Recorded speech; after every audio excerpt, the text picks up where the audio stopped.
अस्सलामुअलैकुम दोस्तों, आप सुन रहे हैं बायोकेमिस्ट्री चैनल में आसिम अंसारी को।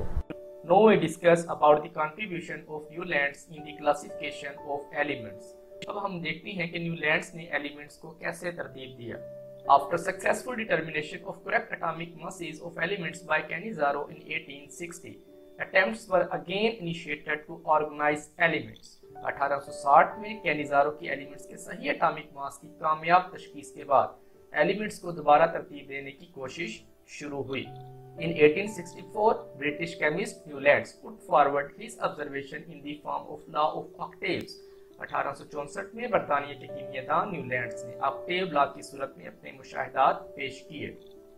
According to Newlands, there was a repetition in chemical properties of every 8 elements if they were arranged by their increasing atomic masses.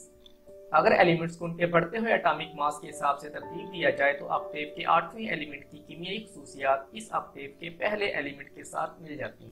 You can see in this diagram, अगर आप hydrogen को number 1 दे दें, lithium को number 2 दे दें, beryllium को number 3 दे दें, boron को number 4 पे रखें, कार्बन को नंबर 5 पे रखें, नाइट्रोजन को नंबर 6 पे रखें, ऑक्सीजन को 7 पे रखें, तो देखें फ्लोरीन जो है ये 8वें नंबर पे आएगा। तो न्यूलैंड्स के मुताबिक फ्लोरीन की जो प्रॉपर्टीज हैं वो हाइड्रोजन के साथ मिल जाती हैं, तो 8वें एलिमेंट की खसूसियात पहले के साथ मिलती हैं अकॉर्डिंग टू न्यूलैंड्स। इसी तरह अगर आप लिथियम से नंबर स्टार्ट करते हैं 1 2 3 4 5 6 7 8, तो 8वां एलिमेंट सोडियम है यहाँ पे, तो इसकी प्रॉपर्टीज लिथियम से मिलती थी, इसलिए ये लिथियम के नीचे आ गया। इस तरह अगर आप बेरिलियम से नंबर 1 स्टार्ट करते हैं 1 2 3 4 5 6 7 8, तो 8वां एलिमेंट मैग्नीशियम है।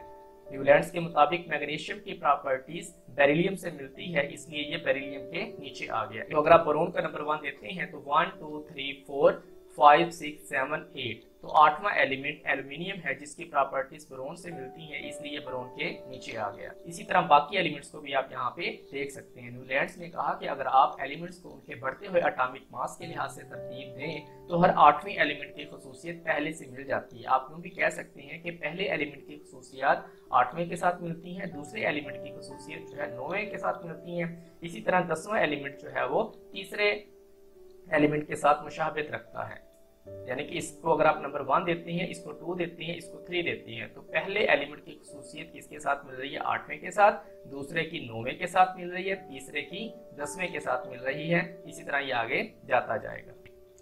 His work could not get much recognition as no space was left for undiscovered element.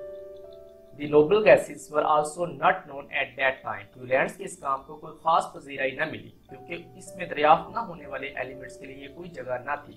उस वक्त तक नोबल गैसेस भी दरियाफ्त नहीं हुई थी। आप देख सकते हैं कि ऑक्सीजन के बाद फ्लोरीन और फ्लोरीन के बाद सोडियम लिखा गया। इन दोनों के दरमियान एक और एलिमेंट भी है, उसका नाम क्या है? उसका नाम है नियोन। तो न्यूलैंड्स ने नियोन के लिए भी यहाँ पे कोई खाली जगह ना छोड़ी, इसलिए न्यूलैंड्स के काम को कोई खास पजीराई हासिल ना हुई।